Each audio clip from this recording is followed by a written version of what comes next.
Learning by channel में आप लोग का स्वागत है। मैं आप लोगों को पुनः जो है पास्ट टेंस में पास्ट कंटिन्यूअस टेंस या इसका दूसरा नाम पास्ट इम्परफेक्ट टेंस पढ़ाने जा रहा हूं।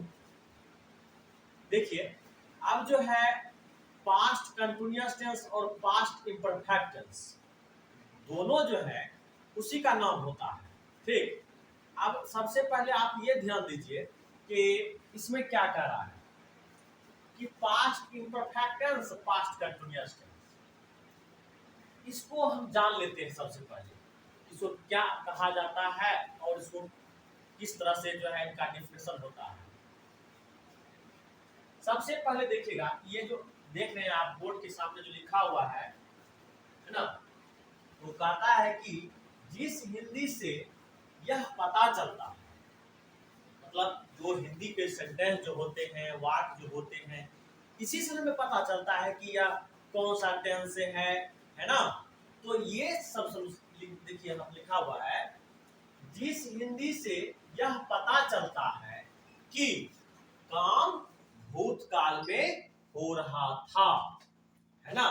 क्या कह रहा है? काम मतलब कोई भी काम हो, या मैं पत्र पढ़ रहा था, तुम गाना गा रहे थे, मैं हंस रहा था, मैं कल दिल्ली जा रहा था, इस प्रकार से सभी में जो है ना रहा था, रही थी, रहे थे, इस प्रकार से सेंटेंस में किसमें लगाया जाता है, मतलब वर्ब के अंत में। रहा था, रही थी, रहे थे, है ना। तो देखिए यहां पर वही कहा है कि भूतकाल मतलब पास्ट टेंस में, है ना, कि भूतकाल मतलब पास्ट टेंस में, बीते हुए समय में, है ना, हो रहा था, मतलब कोई भी काम जो है वह क्या है, वह जो है बीते हुए समय में कंटिन्यू, है ना, जारी था, है ना, उसे पास्ट इम्परफेक्ट टेंस या पास्ट कंटिन्यूअस टेंस कहते हैं, है ना। तो कहने का यह अर्थ हुआ कि बीते हुए समय में जो भी कार्य होगा, है ना, मतलब जैसे कि मैं पत्र पढ़ रहा था, मैंने अभी उस पहले जो है आप लोग एग्जांपल बताए, फिर से पुनः मैं उसको रिपीट कर रहा हूं। जैसे कि मैं पत्र लिख रहा था, मैं गाना गा रहा था, हम लोग हंस रहे थे, तुम रो रहे थे, इस प्रकार सभी में जो है ना क्या लगा रहा है, रहा था, रही थी, रहे थे, सब में लग रहा है। इसी से हमें पता चलता है कि यह पास्ट कंटीन्यूअस टेंस का सेंटेंस है ना। तो अब देखिए, अब एग्जांपल्स भी दिए गए हैं, मैं, है ना, मैं खा रहा था और वे सो रहे थे। देखिए, रहा था, रही थी लगा हुआ है, इससे आपको यह पता चल रहा होगा कि यह पास्ट इम्परफेक्ट टेंस का सेंटेंस है ना। अब देखिए आगे फिर क्या कर रहा है। ये तो सेंटेंस दोनों दिए गए हैं। अब आगे हम ये भी देख लेते हैं। मैं आप लोगों को ये दो सेंटेंस जो दिए गए हैं ना, इसको बनाता हूं, देखिएगा। उससे पहले जो है मैं इस पहचान को पढ़ लेता हूं, है ना। तो जो दिया गया है यहाँ पर पहचान जो दिया गया है, इसी से हमें पहचान करते हैं कि यह किस टेंस से लिया गया है ना। तो देखिए क्या कर रहा है, हिंदी वाक्यों में, हिंदी के जो सेंटेंस है उनमें कहता है कि क्रिया के अंत में, मतलब अर्थात वर्ब के अंत में रहा था, रही थी, रहे थे, रही थी इत्यादि लगा रहे, तो इन क्रियाओं का अनुवाद पास्ट कंटीन्यूअस टेंस में समझा जाता है। ठीक, तो आप ये ध्यान रखिएगा, हमेशा याद रखिएगा कि सेंटेंस जो भी है उनके अंत में जो है क्रिया जो होता है, उनके अंत में, जैसे कि आप मान लेते हैं पढ़, पढ़ है ना यहाँ पर, तो पढ़ यहां लगेगा क्या, रहा था, हंस तो यहां पर लगा रहेगा रहा था, गा रोहा कर रहा था, इस प्रकार से इसी से हमें पता चलता है कि यह जो है पास्ट कंटीन्यूअस टेंस का सेंटेंस है। तो आप ये चीज को ध्यान में रखें। ठीक, आगे फिर देखिए क्या कह रहा है। तब अब हम जो ये सेंटेंस दिए गए हैं उसी प्रकार से बनाते हैं। देखिए, एक इसके लिए जो है आपको हम रूल बताएंगे, बट पहले जो है जो सेंटेंस दिए गए उसको बना लेते हैं। ये क्या है, सब्जेक्ट है, क्या है, सब्जेक्ट। तो सब्जेक्ट ये है, तो सबसे पहले हमें रखना है ना। तो इसके लिए मैं आप लोगों को रूल बता रहा हूं। देखिए सबसे पहले क्या होता है, सब्जेक्ट होता है, उसके बाद क्या होता है, तब इसके जस्ट बाद एक्जुलेटरी वर्ब में जो सहायक क्रिया होता है वो क्या लगाते हैं, वाज, उसके बाद क्या लगाते हैं, वेयर। ठीक, उनके बाद तब हमें यहाँ पर जो है वर्ब के साथ क्या जोड़ते हैं, आईएनजी, तब हमें ऑब्जेक्ट देते हैं। ये रूल है इसका। इसी प्रकार से सेंटेंस बनाया जाता है। ठीक, अभी देखिए हम बना रहे हैं सेंटेंस। पहला सब्जेक्ट है, देखिए यहाँ पर हम क्या लिखेंगे, आई के साथ क्या लगता है, वाज लगता है। मैं आपको इस चीज के बारे में विस्तार से बताऊंगा। फिलहाल ये दो सेंटेंस को हम बना लेते हैं। आई के साथ क्या लगाएंगे, वाज लगाएंगे। ठीक, आई वाज हो गया। उसके बाद जो है क्या करा, वर्ब के साथ आई जोड़ने के लिए, तो हमारा खा क्या हो गया, वर्ब हो गया। इसमें रहा था, इसका मतलब ये हो गया पास्ट कंटीन्यूअस का सेंटेंस है। तो हमें आई वाज, तब क्या लिखेंगे, ईट। तो इसके साथ क्या जोड़ना है, आई जोड़ना है। तो क्या बना, ईटिंग हो गया। अब आगे देखिए, वे सो रहे थे, तो वे क्या हो गया आपका, सब्जेक्ट हो गया। तो वे का अंग्रेजी क्या होता है, दे के साथ क्या लगता है, वेयर। तो हम यहाँ पर क्या लिखेंगे, वेयर। उसके बाद वर्ब का क्या देंगे, चौथा रूप, स्लीप। तो स्लीप के साथ क्या जुड़ जाएगा, आईएनजी जुड़ जाएगा। तो क्या हो जाएगा, स्लीपिंग। ठीक, तो देखिए आप ये दोनों सेंटेंस बना दिए। अब मैं आप लोगों को आगे फिर बता रहा हूं, ध्यान दीजिएगा। फिर देखिए क्या कर रहा है।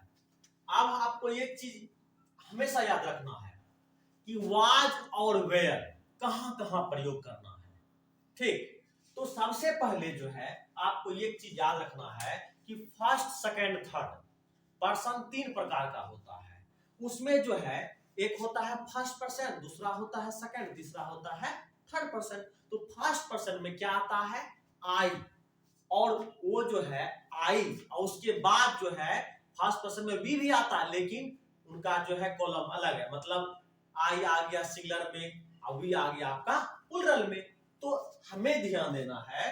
तो ये जो आपका फर्स्ट पर्सन, जैसे यहाँ पर दिया गया है, फर्स्ट पर्सन में आई आ गया, उसके बाद जो है वी आ जाता है। ठीक, तो जब आई और वी आ जाता है, तो ये जो है आई के साथ क्या लग जाता है, वाज, और वी के साथ जो है क्या लग जाता है, वेयर का प्रयोग कर दिया जाता है। ठीक, तो ये तो फर्स्ट पर्सन में आ गया। अब देखिए आगे जो मैं बता रहा हूं, सेकंड पर्सन। तो सेकंड पर्सन ध्यान दीजिएगा, सेकंड पर्सन जो होता है ये, तो सेकंड पर्सन में जो है क्या क्या आएगा। तो सेकंड पर्सन में आपको ध्यान देना है, यू आता है। वो सेकंड पर्सन सिंगुलर में हो या प्लूरल में, तो दोनों का यू आता है। यू मतलब होता है तुम, आप लोग, तुम लोग, ये सभी उनके हिंदी होते हैं। ठीक, तो ये आपका हो गया यू, क्या हो गया, यू। तो अब यू जब हो जाता है तो हमें ध्यान देना है इसके साथ जो है क्या लगेंगे, वाज लगेंगे या वेयर लगेंगे। तो अब हमें ध्यान देना है, तो यू के साथ हमेशा याद रखिए वेयर का प्रयोग किया जाता है। ठीक, जब वेयर का प्रयोग किया जाता है तो अब जो है वो आप लोग आसानी से एक्जुलेटरी वर्ब का प्रयोग कर सकते हैं। तो ये फर्स्ट सेकंड के बारे में आप लोगों को बताए। अब एक बचा हुआ है थर्ड पर्सन।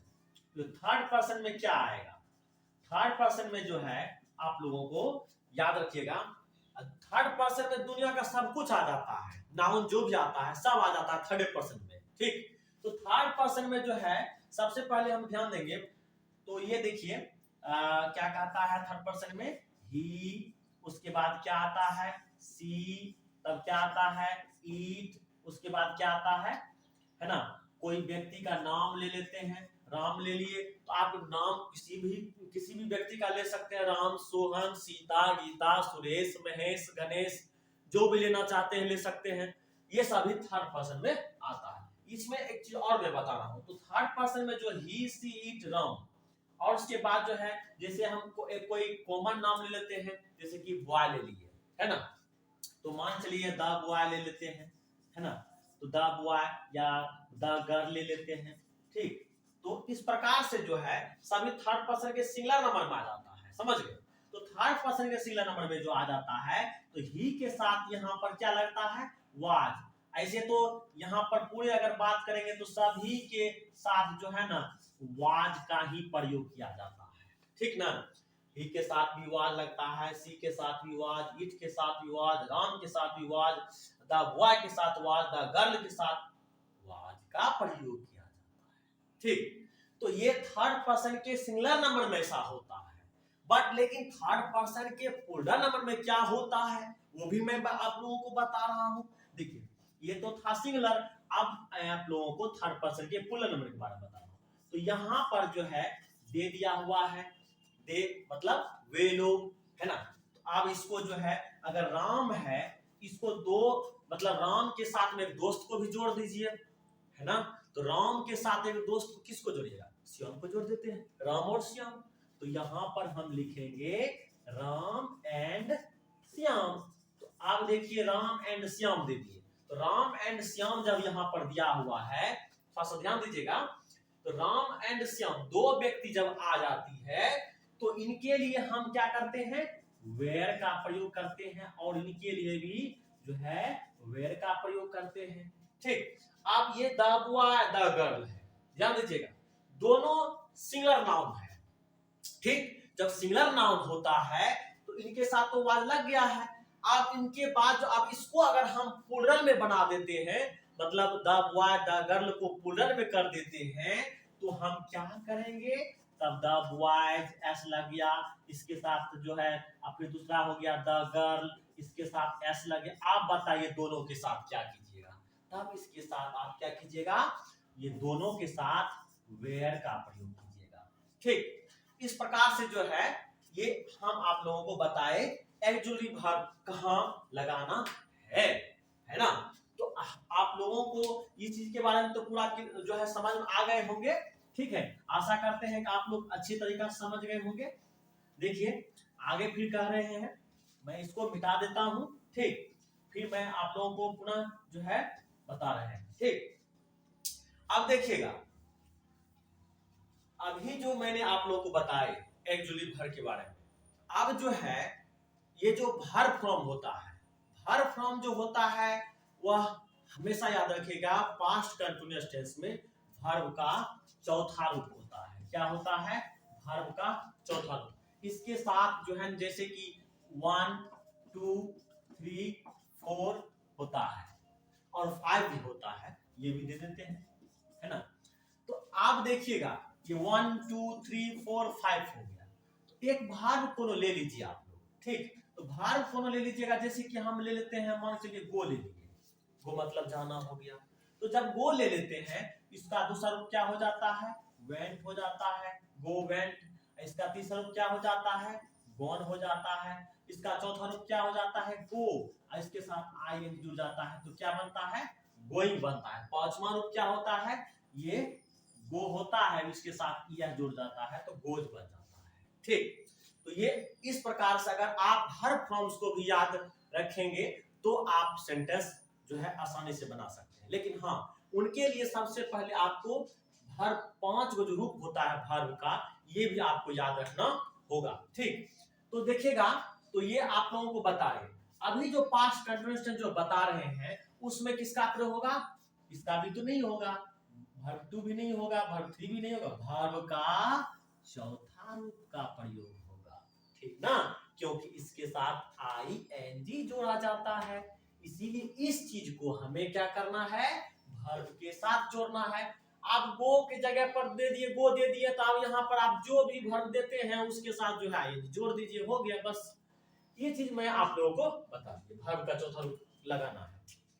उसके बाद देखिएगा तब हमें ऑब्जेक्ट देना पड़ता है। वर्ब के चौथा रूप के बाद जो है हमें सेंटेंस में देखना है कि ऑब्जेक्ट कौन सा है, क्या है, नहीं है, वो सेंटेंस के अनुसार से हम लगाएंगे। ठीक, तो मैं आप लोगों को पास्ट कंटीन्यूअस टेंस और पास्ट इम्परफेक्ट टेंस के बारे में बताए, अभी बहुत अच्छे तरीका से बताए। आशा करते हैं आप लोग जो है मेरे वीडियोज को अच्छे से देखे होंगे और उसके बाद जो है समझने का भी प्रयास किए होंगे। इसीलिए जो है मेरे वीडियोज को आप जरूर देखें और उसके बाद मेरे चैनल को सब्सक्राइब जरूर करें। ठीक।